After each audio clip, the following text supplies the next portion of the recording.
चलो देखो यहाँ पे क्या हुआ, ऑक्सीडेशन पोटेंशियल प्रोड्यूस हो रहा था, यहाँ पे रिडक्शन पोटेंशियल प्रोड्यूस हो रहा था। तो अगर हम ईएमएफ का बात करेंगे तो ईएमएफ सेल तो टोटल सेल का ईएमएफ क्या होगा, तो ऑक्सीडेशन पोटेंशियल पर रिडक्शन पोटेंशियल, इस दोनों को ऐड करेंगे तो क्या होगा, निकल जाएगा ये ईएमएफ सेल। ठीक, तो जनरली ई इक्वल टू क्या होगा, ई सेल इक्वल टू क्या होगा, ए, उसके बाद फिर एनोड लिख देते हैं यहाँ पे, ई एनोड किसका, ऑक्सीडेशन पोटेंशियल, ठीक, ओपी लिख देते हैं यहाँ, प्लस ई कैथोड और फिर रिडक्शन पोटेंशियल।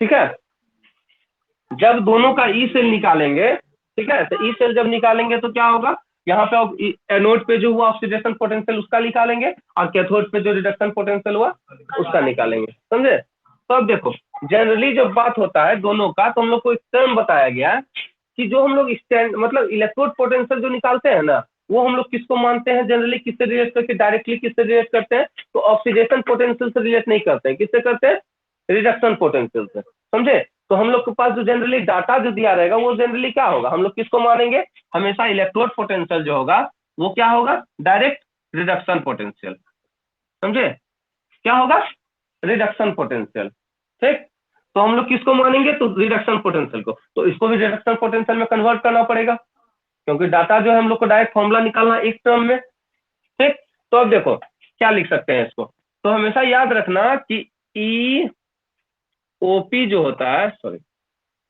ई आरपी जो होता है, मतलब इलेक्ट्रोड पोटेंशियल जो होता है, रिडक्शन इलेक्ट्रोड पोटेंशियल, वो हमेशा क्या होता है, माइनस होता है ई ऑक्सीडेशन पोटेंशियल का, समझे, ये टर्म याद रखना है। मतलब जब उसको हम रिडक्शन पोटेंशियल दिया है उसको ऑक्सीडेशन पोटेंशियल में चेंज करेंगे, तो जनरली क्या करेंगे, उसको निगेटिव अगर लगा दिया तो वो क्या हो गया, ऑक्सीडेशन पोटेंशियल हो गया, समझे। अगर ये निगेटिव में दिया है तो ऑक्सीडेशन पोटेंशियल क्या होगा, पॉजिटिव में होगा, रिडक्शन होगा, बढ़ेगा ऑक्सीडेशन, हाँ, नंबर चार्ज, तो ये प्लस वाला इतना माइनस में उल्टा होता है, ठीक है। ठीक, तो क्या देखो रिडक्शन पोटेंशियल क्या होगा, बराबर क्या होगा, ई ऑक्सीडेशन पोटेंशियल। ठीक, तो हम लोग इसको क्या लिख सकते हैं, इसको क्या लिख सकते हैं, इसको हम लोग लिख सकते हैं, देखा बताना तो ये लिख सकते हैं क्या नहीं, ई एनोड, उसके बाद क्या हुआ, रिडक्शन पोटेंशियल माइनस में, अब प्लस ई कैथोड रिडक्शन पोटेंशियल, अब दोनों रिडक्शन पोटेंशियल में आ गया। ठीक, ये टर्म लिख सकते हैं। ठीक, इससे हम लोग क्या होगा, ये टर्म लिख सकते हैं, ऑक्सीडेशन पोटेंशियल था यहाँ माइनस लगा दिया, रिडक्शन पोटेंशियल लिख दिए। ठीक, तो जनरली क्या होगा, क्या लिख सकते हैं उसको, तो E cathode reduction potential minus E anode reduction potential लिख सकते हैं, ई सेल। और इसको अगर हम लोग क्या होगा, ये लिख सकते हैं, या एक टर्म इसे भी लिख सकते हैं डायरेक्ट, देखो कैथोड कहाँ है, राइट में, क्या बोलो,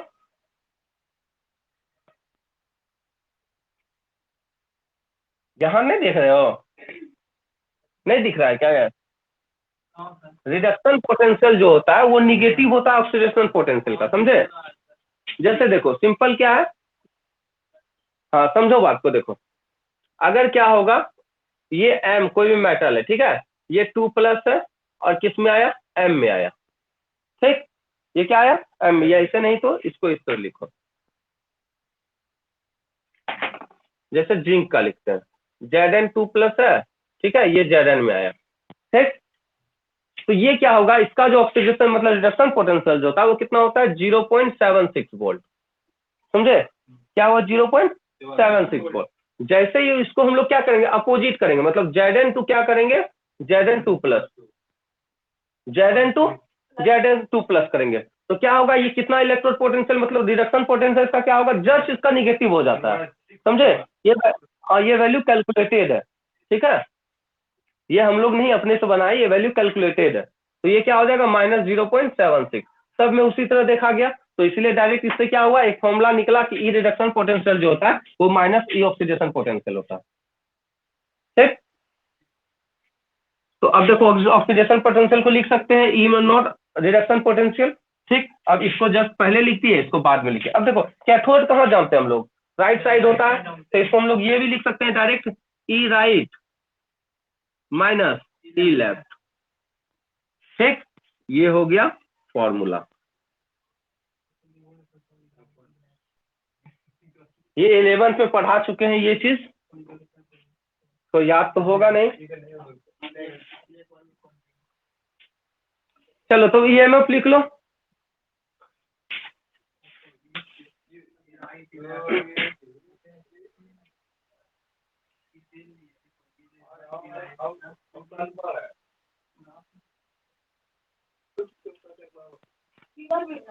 नहीं, फिगर बनाया हुआ ही है ना, तो फिगर है भाई, ईएमएफ से लिखना है, उसके बाद ये टर्म लिखो, उसके बाद ये टर्म लिखो।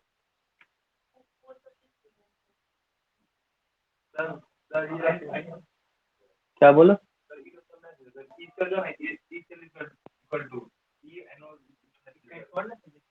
ये वाला, ये टर्म क्या हुआ, देखो जब हम लोग टोटल ईएमएफ ऑफ सेल निकालेंगे, तो यहाँ पे जो पोटेंशियल निकला, यहाँ जो पोटेंशियल निकला, दोनों को ऐड कर देंगे, तो यहाँ पे ऑक्सीडेशन हो रहा था तो ऑक्सीडेशन पोटेंशियल निकला, यहाँ पे रिडक्शन हो रहा था तो रिडक्शन पोटेंशियल निकला।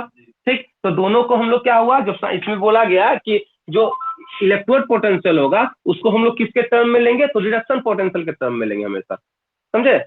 या डायरेक्ट बोला गया क्या कि इलेक्ट्रोड पोटेंशियल को हम लोग किसके टर्म में लेंगे, रिडक्शन पोटेंशियल के। तो यहाँ पे तो ऑक्सीडेशन पोटेंशियल था, तो इसको चेंज करना पड़ता है रिडक्शन पोटेंशियल में। तो एक फॉर्मूला होता है E reduction potential equal to minus E oxidation potential, मतलब निगेटिव कर दो तो ऑक्सीडेशन पोटेंशियल हो जाएगा। इधर ऑक्सीडेशन हो रहा है, उधर रिडक्शन हो रहा है, यही टर्म तो हम सबसे पहले बताए थे ना, तो बस वही तो है।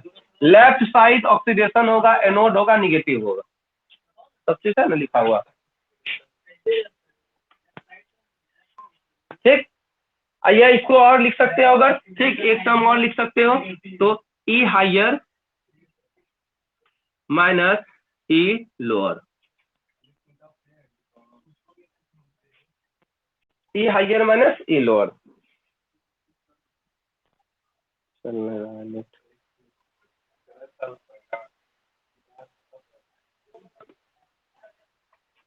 क्या, तो अब देखो एक चीज हम लोग इसमें, नीचे दिख रहा है क्या, चलो ठीक है, देखो तो इसमें एक चीज और लिख सकते हैं, ये तो क्या है, electrode potential at any concentration और टेम्परेचर, मतलब कोई भी टेम्परेचर और कंसंट्रेशन पर ये निकलेगा, ये फॉर्मूला। लेकिन अगर स्टैंडर्ड का बात करेंगे, ठीक है, कल स्टैंडर्ड पोटेंशियल बताए थे, ठीक, अगर स्टैंडर्ड का बात करेंगे तो क्या होगा जनरली, तो ई नॉट सेल इक्वल टू क्या हो जाएगा, तो ई नॉट कैथोड, सब कुछ सिर्फ क्या है, ई नॉट लगा दो सब में, ई नॉट एनोड,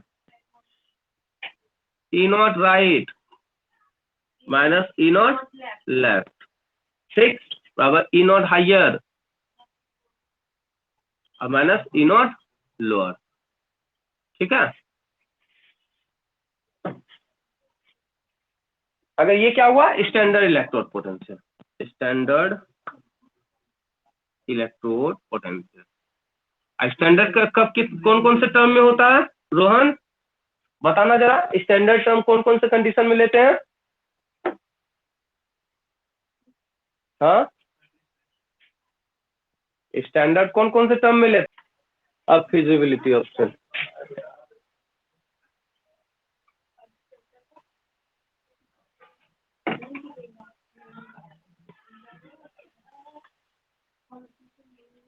ऐसे वाला गिफ्ट फ्री ना गिफ्ट,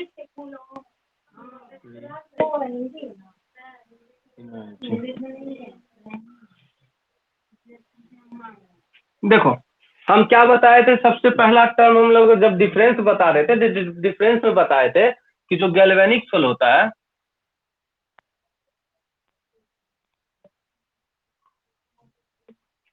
गैल्वेनिक सेल जो होता है उसमें क्या होता है, स्पॉन्टेनियस प्रोसेस होता है। क्या होता है? स्पॉन्टेनियस प्रोसेस,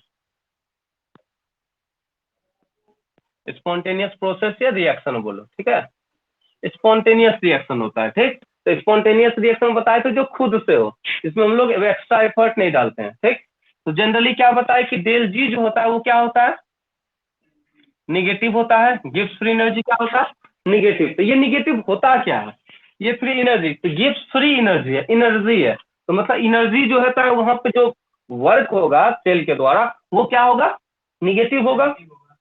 जो पूरा सेल में है, गैल्वेनिक सेल में जो है, डेल डेल जी बोलने का मतलब क्या हुआ, वर्क डन बाय सेल। ठीक, तो जो वर्क डन बाय सेल है मतलब सेल के द्वारा जो काम किया गया वो क्या होगा, जनरली निगेटिव होगा। ठीक,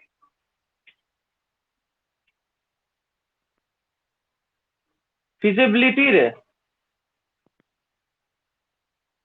FEAS, IBILIT, FEA, जूम कर लो ना, दिख जाएगा।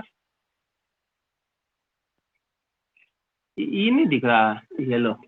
ठीक, चलो देखो, गैल्वेनिक सेल क्या होता है, स्पॉन्टेनियस रिएक्शन होता है उसमें। ठीक, ये बताया। तो उसमें क्या हुआ, डेल जी जो वैल्यू क्या होता है, निगेटिव होता है। तो निगेटिव आखिर होता क्या है, तो negative work done by cell, यही होगा।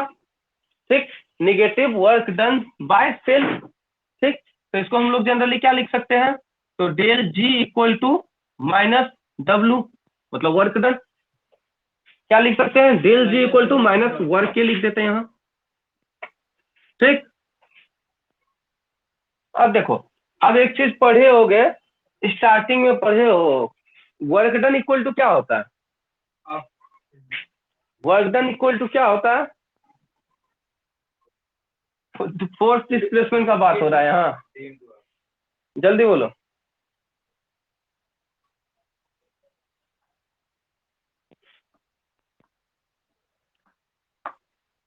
अरे चार्ज के टर्म में पढ़े हो ना, इलेक्ट्रिसिटी में नहीं पढ़े हो, तो उसमें क्या बताए थे, वर्क डन इक्वल टू, पहला चैप्टर तो हो गया है खत्म तुम लोग का, तो उसमें तो पता चला होगा कि आखिर वाह, मतलब फिजिक्स में रिविजन नहीं होता है ना।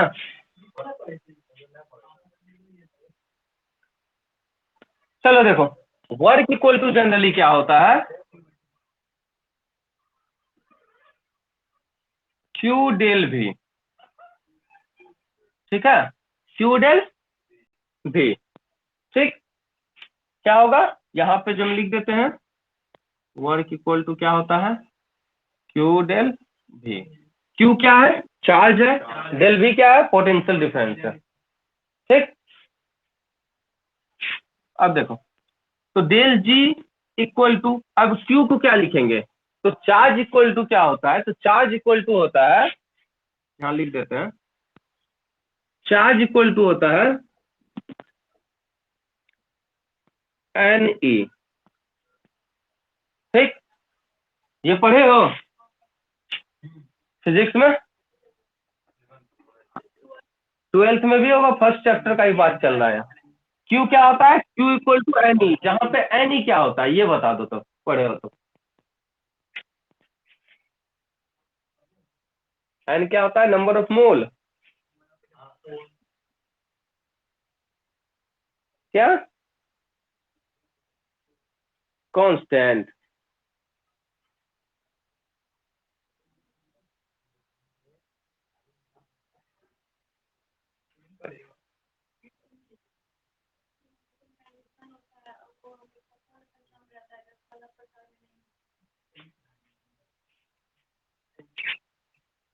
चलो देखो, हाँ, ये चार्ज होता है। ठीक है, नंबर ऑफ इलेक्ट्रॉन, और फिर एक इलेक्ट्रॉन पे कितना चार्ज होता है। तो टोटल एक मोल ऑफ इलेक्ट्रॉन जो बोलेगा, तो number of mole of electron, तो एक मोल में कितना इलेक्ट्रॉन, 1.6, 1.6 तो चार्ज होता है उस पे।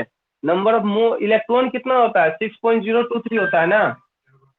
तो 1.6 into 10⁻⁻19 coulomb into N, into क्या हो जाएगा, 6.023 इंटू 10⁻23। समझे, ये हुआ। ठीक, तो देखो अब इसको सॉल्व करो, सॉल्व करोगे तो क्या होगा, देखो हम बताते हैं, सॉल्व करोगे इसको ना, तो अप्रोक्स जो होता है वो होता है 96,000, मतलब अप्रोक्स क्या एग्जैक्ट बोलो तो ये होता है 448। अब नेक्स्ट इक्वेशन,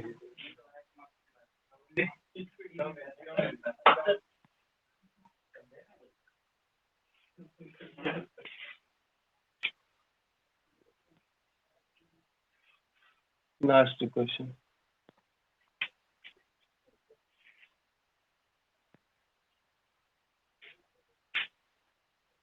देखो, नेक्स्ट इक्वेशन कोई भी इक्वेशन के लिए अगर क्या होगा,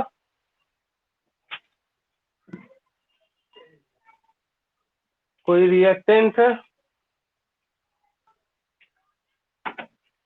वो किसमें चेंज हुआ है, प्रोडक्ट में।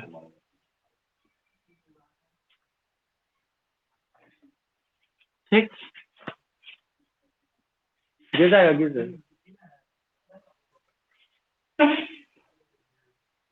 ठीक है, कोई रिएक्टेंट जो है वो प्रोडक्ट में चेंज हुआ है, तो नेक्स्ट इक्वेशन जो होता है,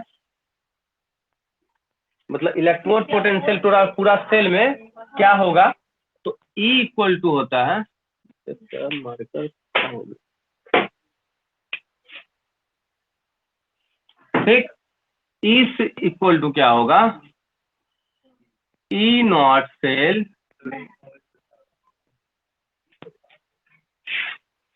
minus RT by NF ln product concentration of product by concentration of reactant. ठीक है, E naught cell minus RT by NF ln product concentration of product by concentration of reactant, ये generally होता है next equation. ठीक है, हाँ, अब इसको थोड़ा सा इजी वे में लाते हैं। ठीक, तो जब क्या होगा, कोई भी ln जो होता है, तो ln को तुम अगर क्या करोगे, ln को अगर क्या होगा, ln x, ठीक है, ठीक, अगर ln है उसको अगर log में चेंज करोगे तो क्या होगा, 2.303 log 10, ये log लिखो तो मतलब समझ जाओ बेस इस पे क्या होगा, 10 ही है। ln नहीं दिख रहा, चलो कोई बात नहीं, एक सेकंड कर लेते हैं, दिखा रहे हैं उधर ना, कोई बात नहीं।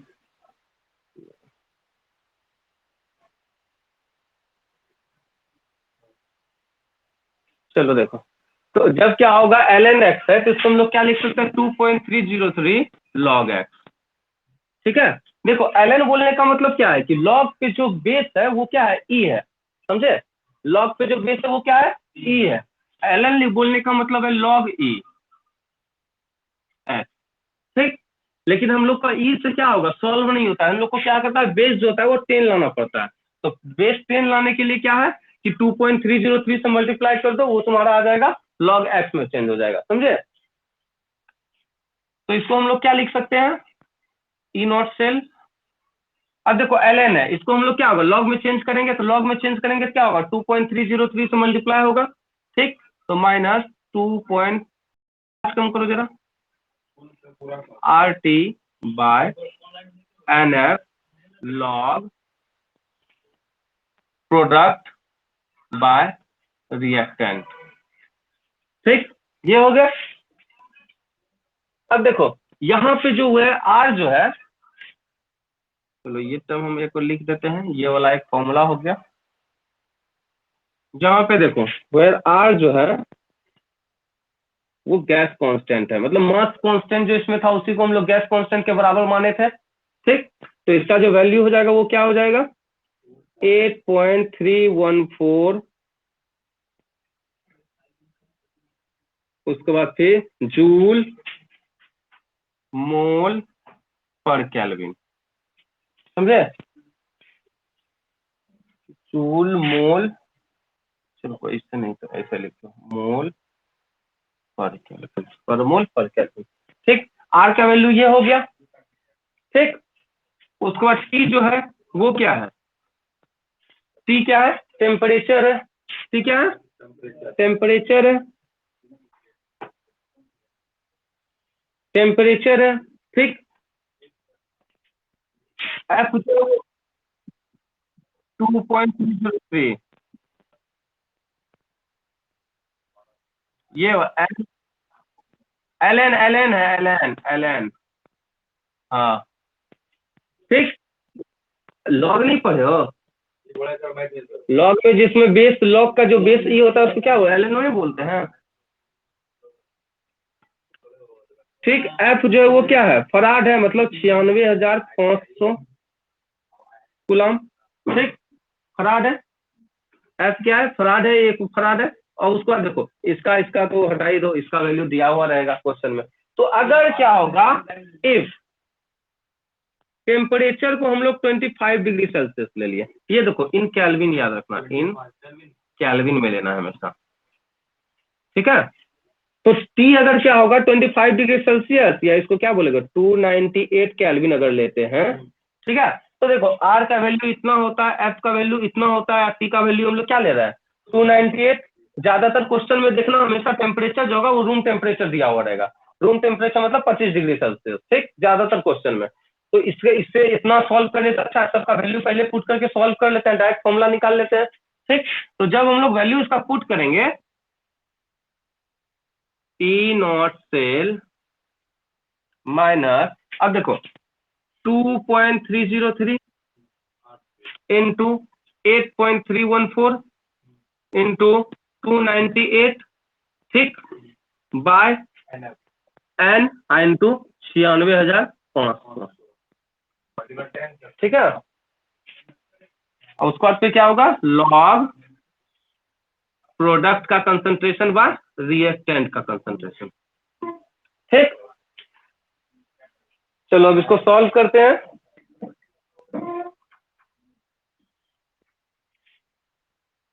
कितना आएगा वैल्यू,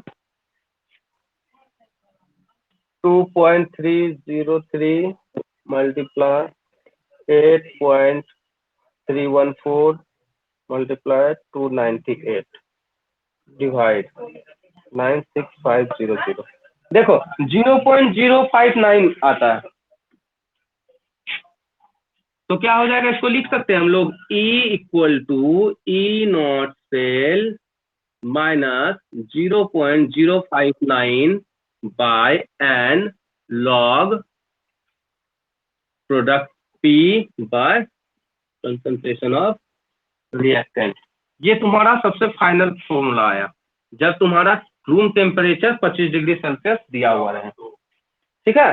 तो हम लोग डायरेक्ट ये फॉर्मूला निकालेंगे। जहां पे क्या है देखो, जहां पे एक चीज लिख देते हैं, और ई नॉट सेल जो क्या है वो क्या है, स्टैंडर्ड इलेक्ट्रोड पोटेंशियल है। Standard electrode potential. E cell पता है इलेक्ट्रोड पोटेंशियल है। और कुछ बचा हुआ है, ई बचा हुआ है ना, ई भी लिख ही देते हैं। ई जो होगा वो क्या होगा, electrode potential of cell, electrode potential of cell. ठीक। हाँ बोलो। वैल्यू दिया हुआ रहेगा।